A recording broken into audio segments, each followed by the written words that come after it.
So, Andy, as a prison chaplain, can you tell me how your job there as a prison chaplain, as your role, has tied up between the prison and the work of Hope Interaction? I think prison chaplain, you see firsthand the problems that people have. There are people who keep coming back in, and you know full well that they're going out. They need to mix with people because no one likes being lonely, so they go back to the old crowd and they're back in. It's the old revolving door syndrome. What I liked about Hope into Action, and apart from the fact that Ed had bought me a beer when we discussed the concept, is that it puts a community around people. They can change, and of course, being a Christian, the church is involved doing what I believe it's supposed to be doing, which is reaching out to the poor. How have you linked up prisoners with Hope Interaction? I try not to link up prisoners with Hope into Action. I will publicise it. I work with the resettlement people, especially the housing people in resettlement, to make them aware of Hope into Action and the options that Hope into Action offer.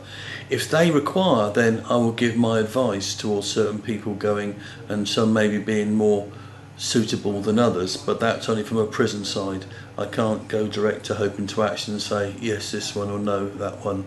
I have to maintain that integrity and distance. Okay. And how many ex-offenders from the prison where you are a chaplain have been helped by Hope Interaction? I know about 3 at the moment who've come through and gone into houses. I know of 3. There possibly are more, as again I have to keep that sort of distance. What gives you most pleasure, most satisfaction, most sense of fulfilment in what Hope Interaction has done so far? I don't think it's any one thing. People being housed, great, fantastic. Where they couldn't be housed before, great, fantastic. The church getting involved, getting its hands dirty, great, fantastic. The church having or the organisation having a good reputation within a prison, fantastic. I think it would be the whole thing put together. I think it's good for me seeing the churches work together, coming together over one project like this. But if I was to say there's one thing which is really deep on my heart, it's to do with a guy called Sean Rogers. 5 years ago, that guy came to Christ in Peterborough prison, and he was released. He couldn't find a church, he couldn't find a house, and he died in Dogsthorpe in an outhouse having his head kicked in.